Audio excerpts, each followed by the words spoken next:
Assalamualaikum warahmatullahi wabarakatuh. Kami dari kelompok 2 ingin mempresentasikan hasil dari diskusi kami, yaitu hiperlipidemia. Adapun rekan-rekan saya yaitu Sartina, Sri Karmela Dewi, Rita Yuniar, dan saya sendiri Titania Arsyanda SP. Baik, langsung saja masuk ke materi pertama.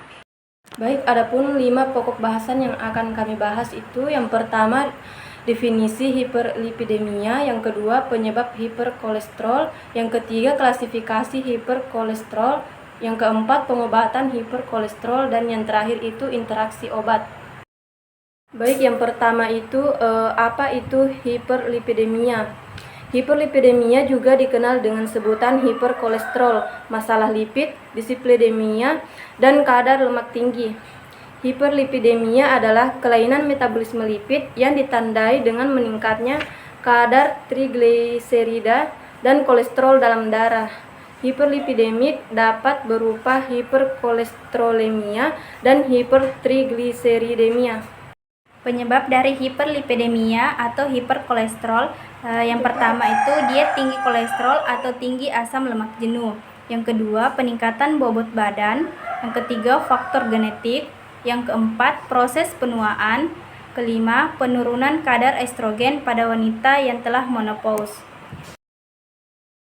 Hiperlipidemia atau hiperkolesterol dibagi menjadi 3, yaitu hiperkolesterol ringan, hiperkolesterol sedang, dan hiperkolesterol berat. Hiperkolesterol ringan ditandai dengan nilai kolesterol LDL antara 140 sampai 159 mg per desiliter. Hiperkolesterol sedang yaitu bila kadar kolesterol total antara 240 sampai 300 mg per desiliter, dan lebih spesifik bila kadar kolesterol LDL berkisar antara 160 sampai 189 mg per desiliter. Kemudian hiperkolesterol berat yaitu ditandai dengan kolesterol LDL besar dari 190 mg per desiliter. Berikut tabel klasifikasi kadar kolesterol.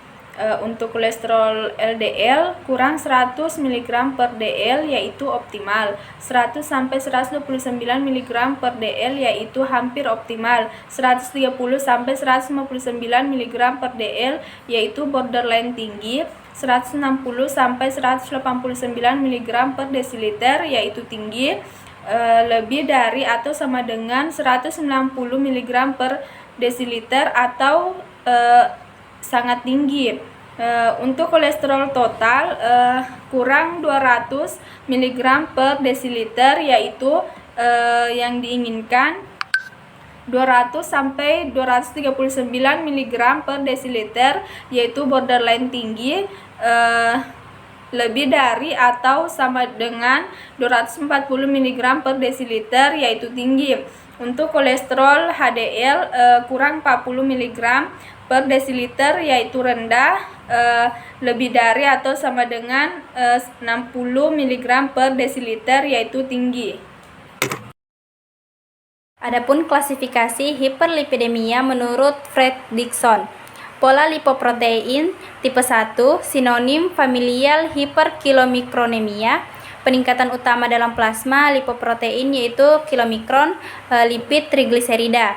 Untuk tipe LIA sinonimnya familial hiperkolesterolemia, lipoprotein LDL, lipid kolesterol. Untuk tipe LIP kombinasi familial hiperkolesterolemia, lipoprotein LDL dan FLDL, lipidnya kolesterol dan trigliserida. Untuk tipe 3 sinonim familial disbeta-lipoproteinemia, lipoprotein LDL, lipid, kolesterol, dan trigliserida. Untuk tipe 4 familial hiperprebeta-lipoproteinemia, lipoprotein FLDL, lipid, kolesterol, dan trigliserida.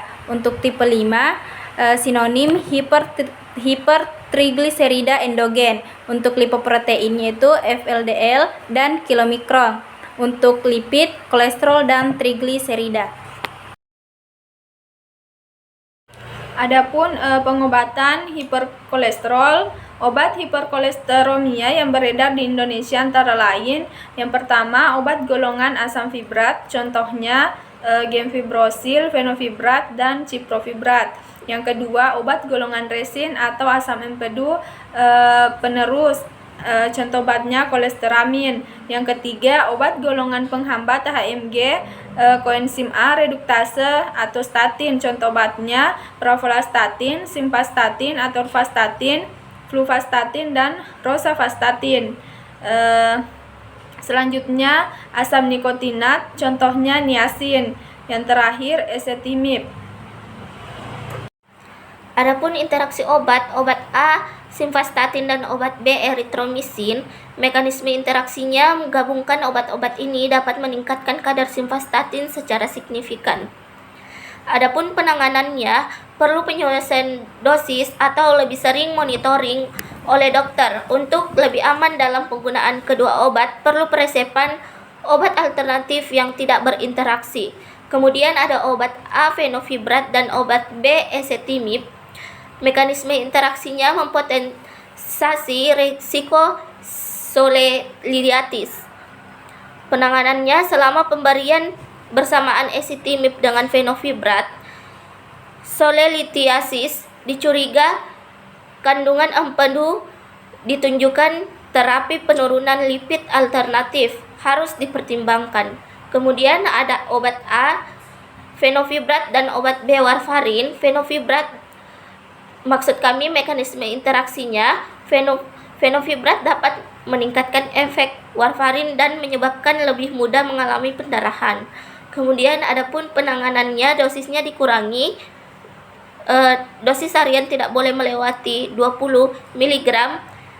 Bila efek samping masih timbul, hentikan pengobatan dan konsultasikan kepada dokter. Kemudian ada obat A, ezetimibe, dan obat B, L-Thrombopak. Mekanisme interaksinya, L-Thrombopak dapat meningkatkan kadar darah dan efek ezetimibe. Adapun penanganannya yaitu penyesuaian dosis serta pemantauan klinis dan laboratorium. Baik, itulah tadi hasil dari presentasi kami. Lebih dan kurangnya mohon dimaafkan. Wassalamualaikum warahmatullahi wabarakatuh.